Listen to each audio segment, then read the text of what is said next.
So I have several paintings that have absolutely driven me crazy, and I put them aside.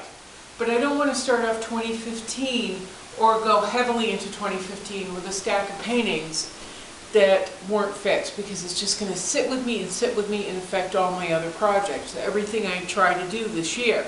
So I'm trying to remedy this. I'm trying to fix it. Two of them were portraits I started last spring. Here we are months later, and it never takes me this long to do a project. That said, this larger one hanging up behind me is 2 years old. Again, it never takes me long to do a project. Unfortunately, I spent 2 years having things just kind of pile on and fall apart. And I don't know about you, but for me, hi kitty, when things aren't going well, and going well for an extended period of time, it really, it affects me mentally and emotionally to the point where I can't open up to paint. Now things are going better. I'm in a better place. I'm with better people. I'm just generally content and happy. So it's easier for me to paint. And what I'm trying to do is fix it. Fix the paintings that were affected by prior circumstances. Is that cryptic enough? Is that confusing and cryptic enough? I think we've all been there, where just, oh, crap on top of crap, and the next thing you know, who you are as an artist and what you do is deeply affected. This painting, as I said, I started 2 years ago, and it was supposed to be a fun project to help me get me through a difficult time, and it ended up being just another source of aggravation and frustration, and I just rolled it up. I almost threw it away, but we're looking at probably $300 worth of material at this point. In my head, I go, you can't take $300 and throw it in the dumpster. So I rolled it up, put it in a corner, and 2 years later said, I think I can tackle this now. Well, I'm reasonably happy with where it's headed. It will get better. I know that much. I can feel it in my heart now. So I've unrolled it and I'm reworking it.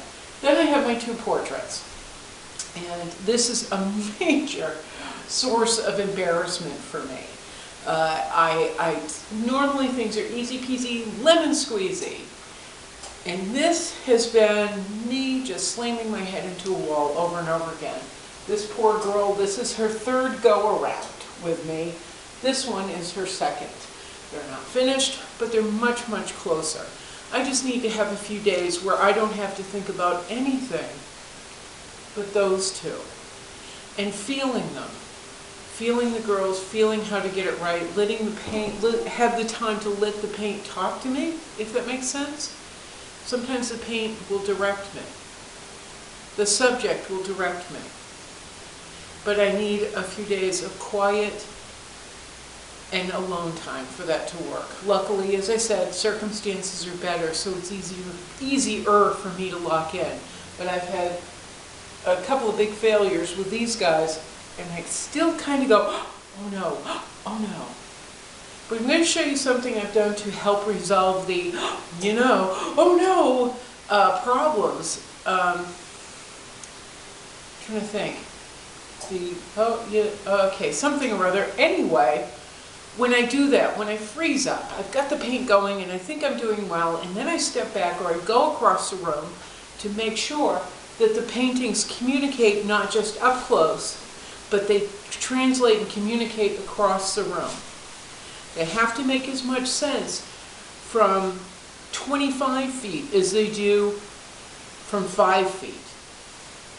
They have to translate well. You cannot produce a work that only speaks to a person within this certain amount of distance.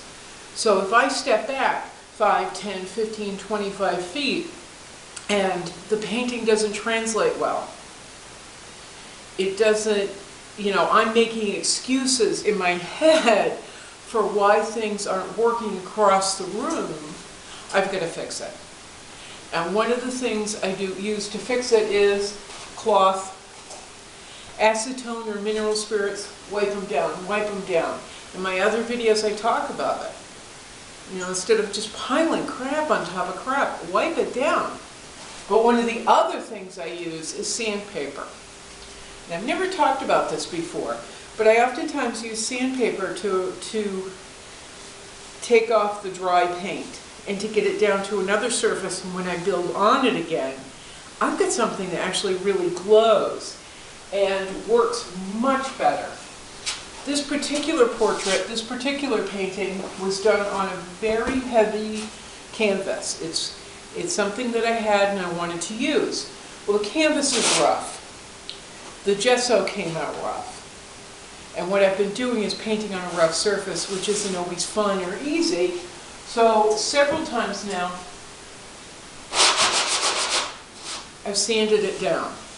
So I'm not just ending up with blocks of paint on rough canvas. I love the feel of a nice sturdy canvas, but I don't always like the way it looks. So, we've got a sanding block.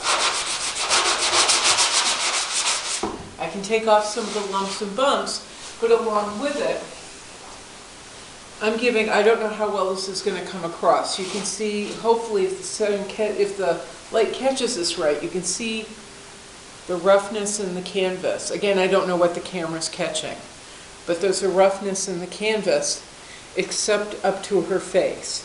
I want her face to feel soft. She's a young girl. I don't want her to feel, oh, you know, like she's been living in the woods and fighting bears, which is how it's going to translate here, you know, 10 feet, 25 feet. It's going to translate. It somehow connects somewhere in your brain.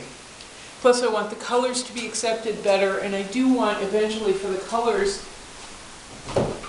in her face to glow. And for that to happen, light has to go through the mediums that I use, or the medium that I use, which is Neo McGilp by Gamblin Paint Company. And I add that to the oils, my finishing paints, which are the oils. Light will go through the Neo McGilp, through the colors, onto the gesso way underneath, or the underpainting, and then bounce back out. And it's not going to happen if it's a rough surface. Similar to sandpaper, you're not going to get that shine off of sandpaper, not like you are off of a nice soft wood floor that's been sanded in polyurethane. The light goes through the polyurethane floor to the wood underneath, and poof, you've got this really beautiful glow of color, not on the sandpaper. But we're going to use we've been using the sandpaper, I've been using the sandpaper to take the roughness down. The same is up there. I've changed faces on these people, I've changed directions, I've changed arm positions, I've changed cloth on a couple of the figures. And at first, 2 years ago, I could use acetone or mineral spirits to wipe it down. Now it's too late, so we're sanding.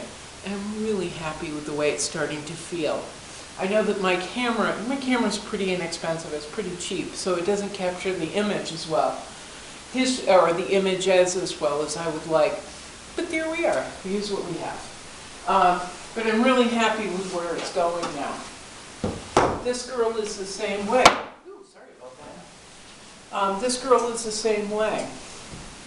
I was building and building, again, I'm sorry if there's reflection, I don't know what the camera's catching, but I was building and building and building, and realized I was just piling paint on top of paint on top of paint, building up a rough surface where color and light were not vibrant anymore. So I started sanding, especially her face down. She's a young girl, she shouldn't feel goopy, she shouldn't look goopy. So I'm sanding. I've also sanded her horse. I've sanded several different sections of the painting to get the best out of it. So that's my thing right now, is I am absolutely flat out determined to get not just these two portraits done, because they're way overdue at this point, way beyond anyone's patience, I feel. These people have been very patient with me. I think I've pushed it to the limits. We can't do anything differently, but there we are. And then to get this done, because this has been a monkey on my back. I don't like knowing I started a project and haven't finished it.